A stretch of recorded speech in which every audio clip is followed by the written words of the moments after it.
Hey Brickmaniacs, welcome back to another Monday Sit Rep. World War Brick Week is here, yes, which is awesome. Super excited, obviously, for that event coming up this weekend. Weekend pass holder event kicks off on Thursday night, and then the public can arrive as soon as Saturday morning, which is going to be awesome. It's going to be an epic weekend. We're very excited for it. That being said, kind of like what I said on the Friday Sit Rep, bear with me a little bit when it comes to this week's normal flow, because we are going to do our best to continue Brickmania's normal weekly flow when it comes to the restocks today, stuff coming out on Wednesday, and then obviously the new stuff on Friday. But with all the setup and the people and everything going on, just know that things might be a little different public facing wise. So bear with me when it comes to that. But as I said, we still got some awesome stuff back in action on brickmania.com this morning. So let's take a little closer look.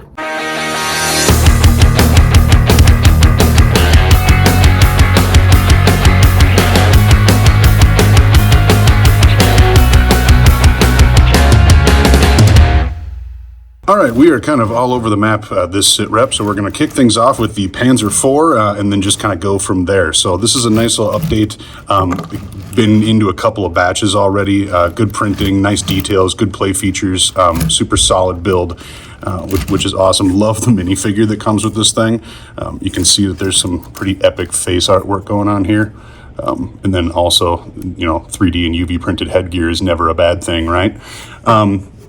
Like I said, good printing, sturdy build. I've talked about this tank many times already. Some printed jerry cans, opening hatches. You know, it does everything it should do. It's accurate to the build itself. These all integrated brick arms there in the front. Obviously some extra track links, various extra printed wheels and whatnot. Now remember that each one of those road wheels there is actually printed, which is awesome. Does add a nice level of detail to that. I like the turret construction. Angling is good. It's not too loose, but not too tight either, so it rotates nicely. Obviously there's some cool details on the gun and the gun mantlet itself there, but otherwise that's pretty much it. Kind of speaks for itself. All right, next up is the Sopwith Camel. You can see we got some nice printing there on the propellers itself, as well as on the sides there. Brick built tail details, stickers for the top and on the bottoms as well. But I like this a lot because the design itself is super sturdy, which for biplanes is not always easy to do.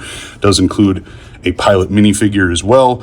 Nice little build, good price point. Comes with those mounted brick arms there on the front. I like that it's kind of one of the less colorful part of our World War I aircraft collection, because some of those can get pretty insane. So this one's a little bit more chill, I suppose. But like I said, good design, solid build. Nice mixture of printing and stickers for customization. And then obviously it's kind of nice too, because it's the size of it. It's not going to take you all day. You don't have to lose your entire Saturday to do a build or make it over a couple of days. You can just pretty much put this one together in an afternoon and bam, you have it as part of your collection. Up next, SDKF 251. Comes with alternative builds for the front gun there.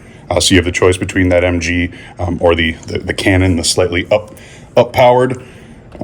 These antennas in the front here are supposed to be folded up, but mine are laying down for whatever reason. There we go.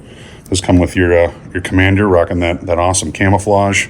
I like the color scheme a lot here. You can see there's printed crates along the side, plenty of room to be filled up with minifigures, opening doors on the rear as well. And then obviously that brick built camo. If you've collected other of our World War II sets that come in this kind of camouflage, they all look really, really nice together. And then this one has always been a really popular addition for that, because these half tracks are super sweet.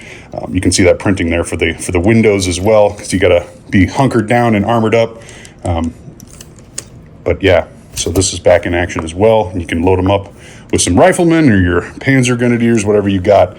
You can complete your mobile infantry. All right, and then everything else all at once, because it is a darn busy week. Like I said, we're all over the place here. But the Roman Chariot is back. This is one of my favorite sets that we released from that era, just because the printing is absolutely awesome, and obviously considering the size of a lot of those, there wasn't a ton that was super approachable price point wise. But this was definitely the exception. It does include the Roman Legionnaire, which is just an absolutely fully loaded minifigure.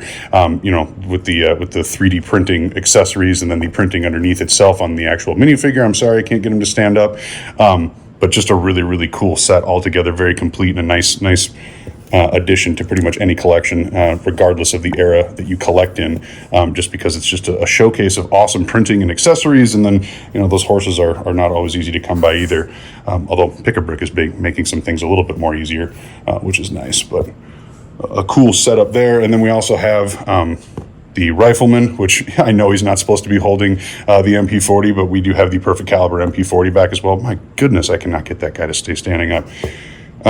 So you can see we got those printed stall helms on there, some updated artwork, and then obviously, like I said, does not come with that P40, but it is restocked here as well. And then we've got a little howitzer kit, which is an excellent mock piece, nice to be towed behind whatever vehicle you've got as well. So a good addition to a collection, something that you can kind of build up from the ground up.